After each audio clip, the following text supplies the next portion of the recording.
WNYC Studios.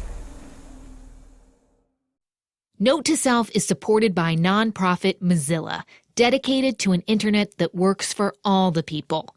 Mozilla is a proud supporter of Note to Self's privacy paradox and the fascinating look at technology, humanity, and the sometimes gray matters in between.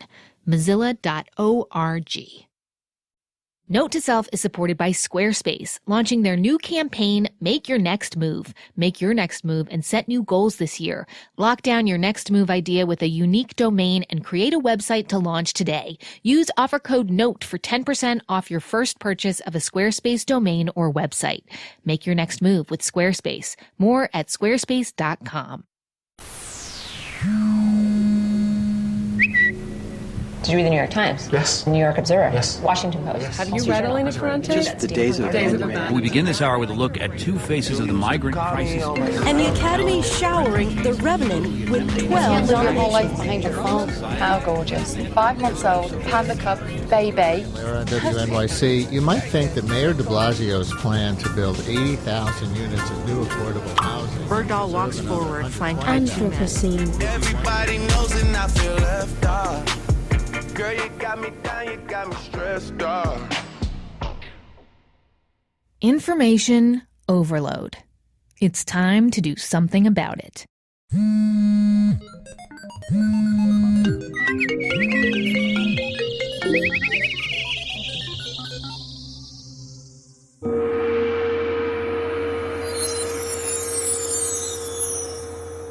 This is a special episode of Note to Self, the tech show about being human.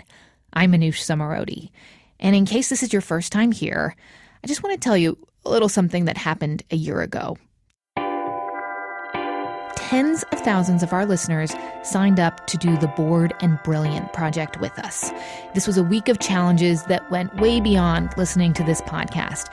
It was more like a huge live-action research study that listeners told us actually worked for them. Some of them told us they felt back in touch with their inner life. Well, today, we're launching our next project. A new series of challenges to get you rethinking how you use your brain and your technology, using them better, but in a whole new way. This time, it's not about your gadgets per se. It's about all the stuff on them, all the stuff coming out of them. Because over the past year... Hey, Note to Self. This is Christian from Trondheim, Norway. Hi, Manoush. My question for you... Hi, Manoush. So my question is... Some of you, well, a lot of you, have had questions and comments about living with just too much information.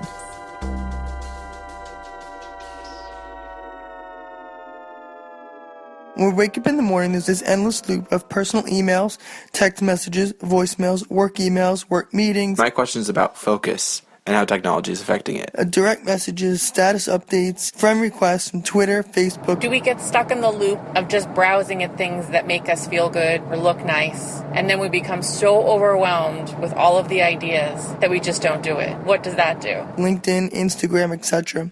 Each medium forces us to review, make a decision, keep, delete, reply, and move to the next request.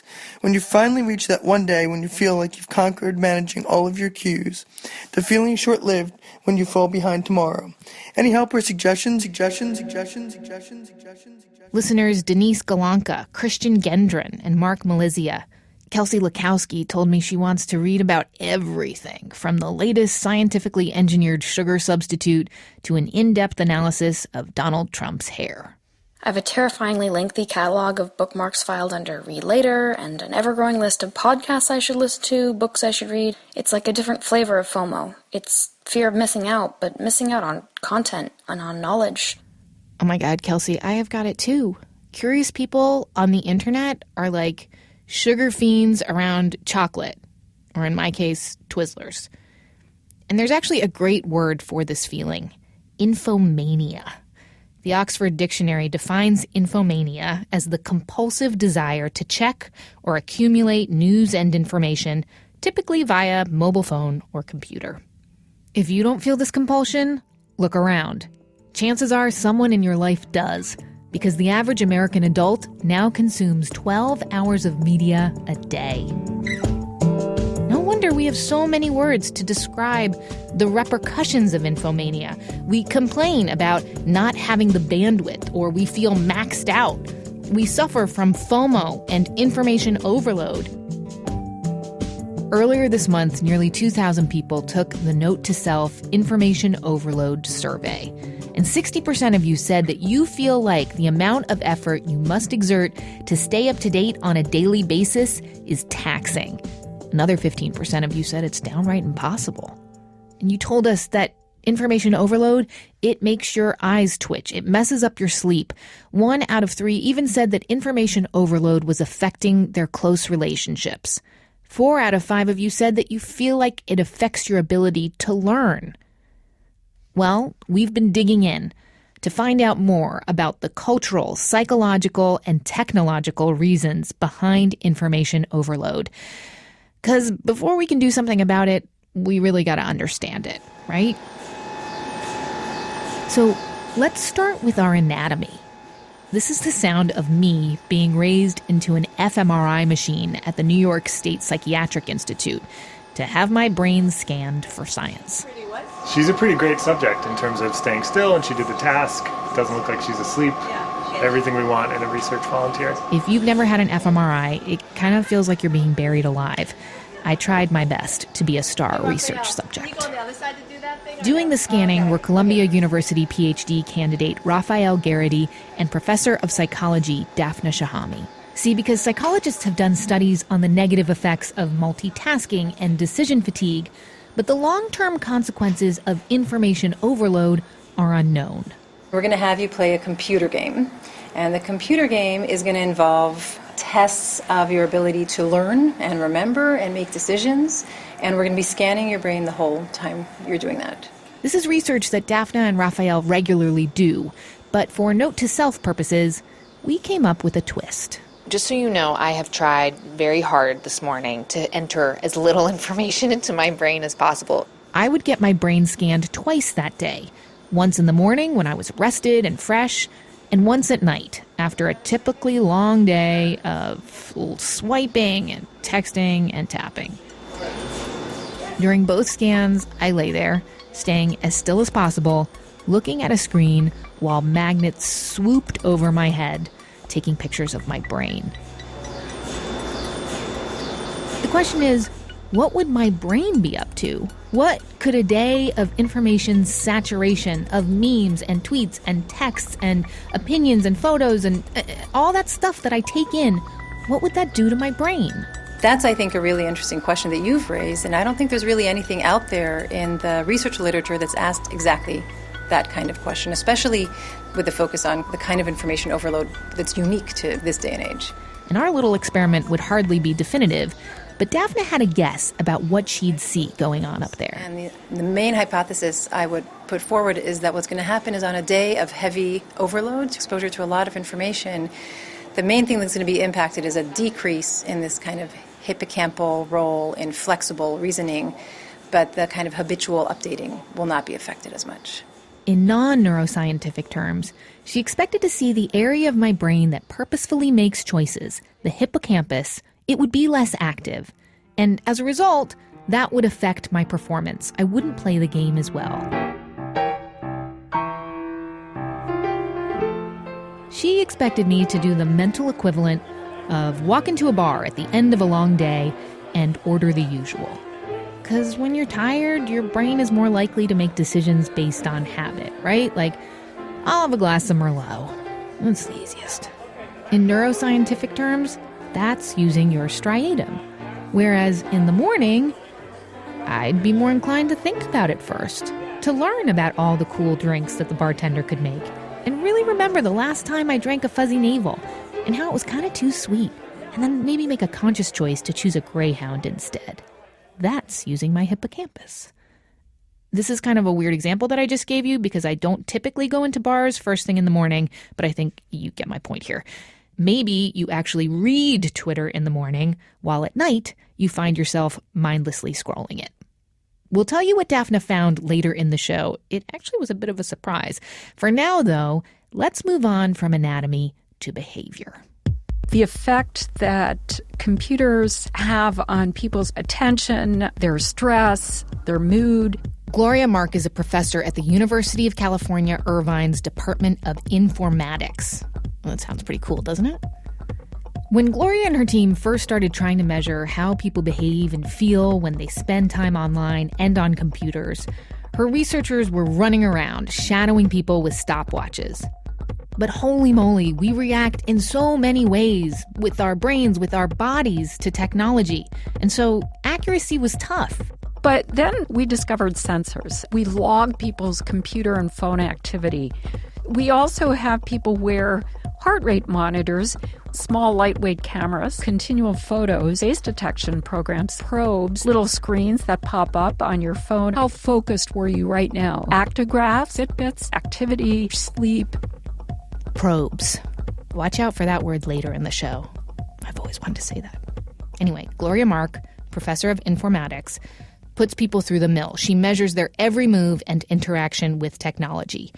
And as a result, her studies can be pretty eyebrow-raising. Ever heard of the 23-minute interruption rule? 23 minutes and 15 seconds, to be exact. That's how long it takes for someone to get back to their original task, their initial working sphere, as Gloria calls it, if they're interrupted. You know, I'm an academic. I'm in the business of writing articles. So if I'm interrupted from that and then I move to a different working sphere, how long does it take me to get back to that original interrupted working sphere? Yep, 23 minutes and 15 seconds. It doesn't just make us unproductive. It tires us out. If you're doing this continually throughout the day, you know, there are cumulative effects. And people report feeling burnt out, they feel exhausted. Burned out and exhausted sounds familiar. But at least all our hard work is keeping us up to date on everything we need to know, right? Maybe not. Daphna, Gloria, now meet Dimitrios. Dr. Dimitrios Ivrikas, consumer psychologist at the University College of London. Dimitrios studies how we process information and also the attention that we need to pay in order for that information to be meaningful. Turns out more information doesn't necessarily make us better informed. In fact, Dimitrios estimates, keeping in mind the research is preliminary, that only half of the information we take in gets used or stored meaningfully. Half.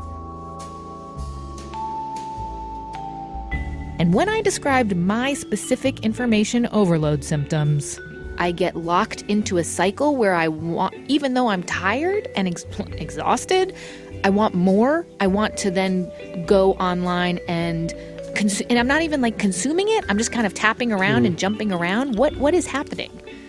You're simply a contemporary modern digital junkie. Yeah. He diagnosed me as a contemporary, modern, digital junkie.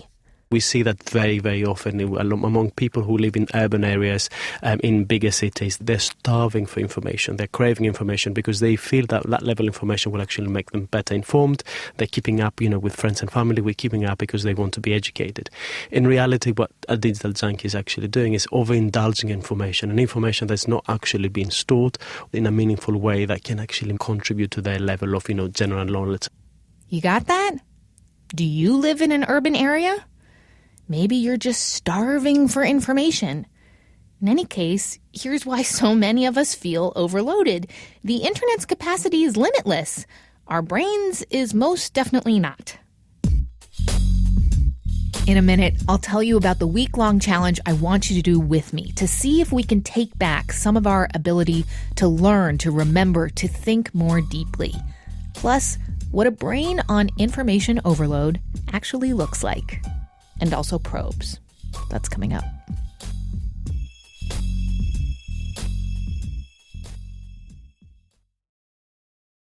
Note to Self is supported by SoFi. If you've worked hard to get the career you want, SoFi's here to offer easy savings on the student loans that helped you get there. SoFi refinances federal and private loans to save its members an average of $316 a month, so you can focus less on debt and more on the future. Learn more and find your savings at SoFi.com. Terms and conditions apply at SoFi.com/legal. Note to Self is supported by Mozilla, makers of Firefox and champions of an internet for people, not for profit. Mozilla builds the technology and fights for policies that respect people's identity and data across the internet. Trust and control over online privacy preserves everyone's freedom to explore, transact, create, and connect together. It's what a healthy internet is all about. To learn how you can stay safe and secure online, visit mozilla.org/online privacy. Hey, what's up? I'm Jessica Williams. And I'm Phoebe Robinson. And we are back this spring with an all-new season of our hit podcast, Two Dope Queens, from WNYC Studios. It's comedy. It's conversation with your fave celebs. It's me and Jess telling trife stories about my Bono obsession. Gross, dude. Why are you even bringing that up right now? Anyway, this season you'll hear from John Hamm, Carrie Brownstein, Tig Notaro, Gabrielle Union, and more. Ooh, my pits are sweating just thinking about it. Cool down, girl. Come on over to Two Dope Queens, wherever you get your podcasts. And Bono, call me.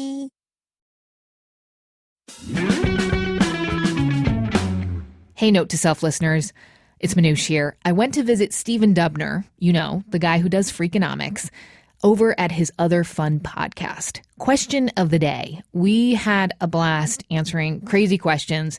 He tried to guess my weight by lifting me off the ground. Yeah, things got really weird. Go check it out. Question of the day. I am there all week showing the mansplainers what's what. We're back. It's Note to Self. I'm Manoush Zomorodi. I spoke to cognitive psychologists, informatics professors, neuroscientists, and the word that kept coming up when I mentioned information overload or infomania. A lot of people report higher levels of anxiety. Anxiety. Yeah, anxiety. You're not surprised. If taking in so much information makes us anxious, why do we keep doing it? Like, who's making us? The computers? Society? Our deepest, darkest selves? We've talked anatomy and behavior. Now let's talk culture and how it drives information overload. Genevieve Bell is Intel's in-house anthropologist, and she looks for systemic answers to questions like these. Do you need the technology to stay employed? Is it part and parcel of how you make your living? Is it how you manage your family relationships? Is it also where your leisure and pleasure comes from? And I think one of the challenges here is that the same pipes that bring us constant information are also enmeshed in the rest of our lives too, and it's hard to kind of think about how you tease them apart. What the appropriate social, familial, community, cultural, country level norms will be is a work in progress, and we're still in the middle of it. Anxieties run through most new technology developments. I mean, I think in some ways it's more of the same, and on the other ways it's just more of the same a lot faster. Yeah, a lot faster. And that pace changes societal expectations, right? Like the sense of that if you are at a party and someone's like, oh, didn't you know about that or didn't you read that? There's FOMO, right? Fear of missing out, or the sense that you have to keep up in order to be a relevant person. But 20 years ago, we called fear of missing out the water cooler moment. I mean, you know, there was a similar anxiety on a Monday morning coming to the office or to school that you hadn't seen the right television shows. Yeah, but I always could see it. It was moonlighting, right? Like I knew that I saw moonlighting and then I was in. And now I can't keep up. There's so many great TV shows and amazing podcasts and Twitter feeds and articles. I want it all, but it's very hard to choose. So wait, this is a good thing or a bad thing? Well, it's exactly in that middle section, like that it is wonderful. Oh my God, I feel like it is a abundance of riches for my brain, but at the same time, I feel a personal responsibility and one that I want to help my children and my listeners also, and myself, work out how to be better at choosing what really does matter.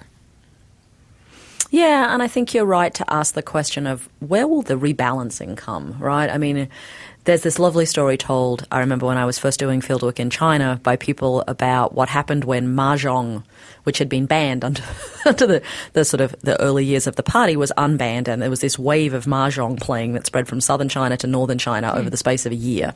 When new things come along, we have an orientation to wanting to go explore them, right? Every time you meet a new person, you make a new friend, if you're lucky enough to fall in love, there is a moment where that becomes the entire center of your attention. Yeah. And over time you go, I probably should remember to do the laundry.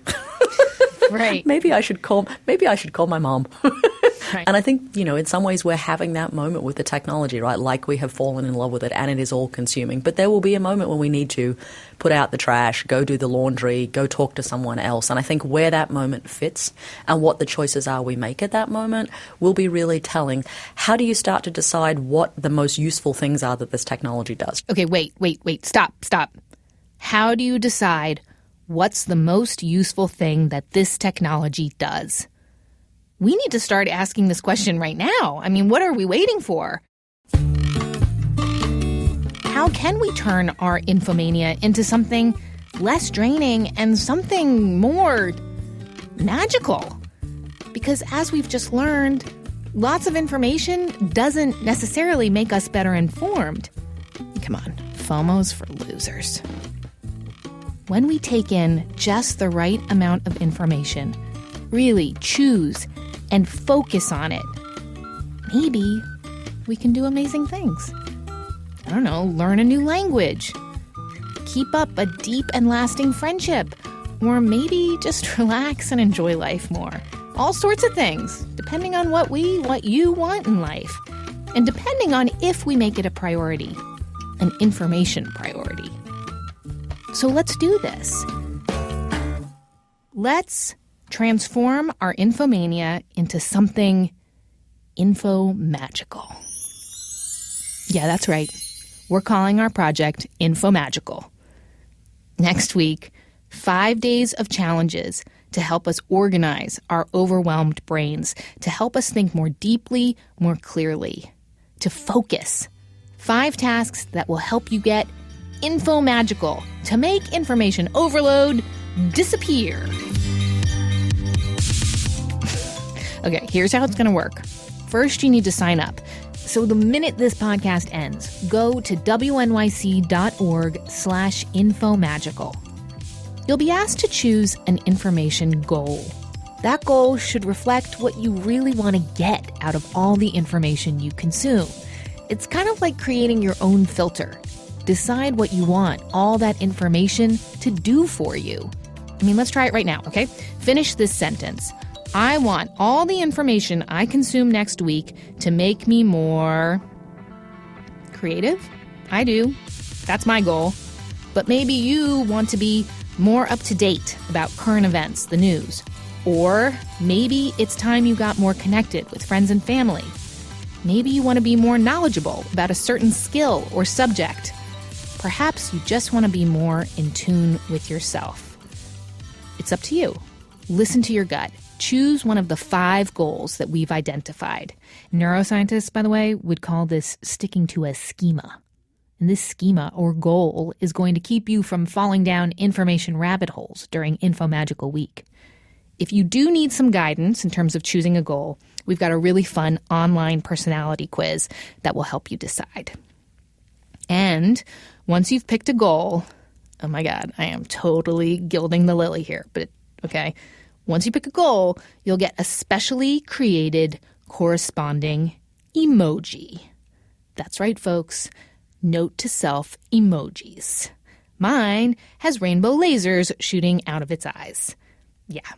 Each goal has a specially created emoji. You can put your emoji on Facebook or print it out and tack it on the wall, whatever. This emoji will serve as a physical reminder to you to stay focused next week.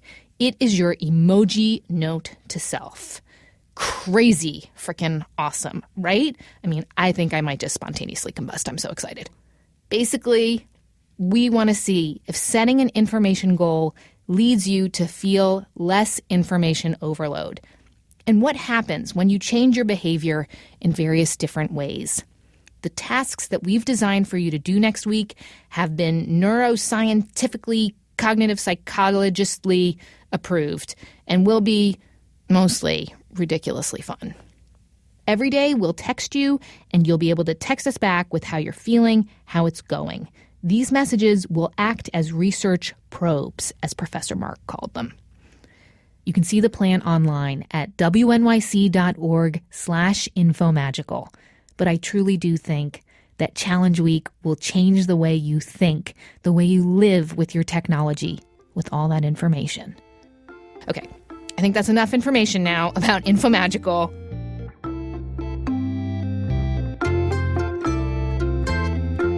Now finally, just to wrap up, I don't want to leave you hanging. Let's go back to Columbia professor Dr. Daphna Shahami. Remember, at the beginning of the show, she was scanning my calm, unloaded brain. Later, she scanned my brain on information overload. Both times, I played a memory game. The part of my brain that actively makes choices to learn and remember, it looks like it really was exhausted. Not a huge surprise. But the part of my brain that works automatically, habitually, did just fine after a day of information overload. Even better, actually. So maybe, just maybe, that habit part of our brain takes over at the end of a long day, compelling us to keep consuming information. But nothing too taxing, nothing too deep. Let's look at couches on Pinterest, Downton Abbey hashtags on Twitter. Whee! I mean, that's where so many of us end up at the end of the day, right? But perhaps by deciding to not overload ourselves all day long, or at least not jump around and burn through all our neural energy, we could accomplish more and figure out what really matters in life. Play the long game. Because we know that our goals and our motivation change the way memories are created. If we know what our goals are, then that becomes sort of a filter for how the memories can be built, sort of around that theme. Daphna cautioned me numerous times not to come to any specific conclusions based on what we saw in my one brain. Our experiment was hardly scientific, and there could be lots of reasons why we saw what we saw.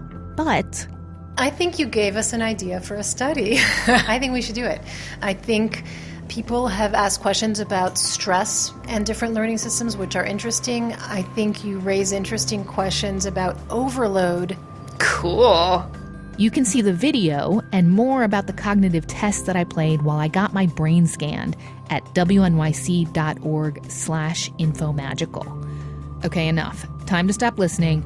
Oh, and if someone asks you what the hell Infomagical is and why you have a kooky emoji posted on Facebook to signify your inner self, just tell them this is a public radio digital literacy campaign on acid.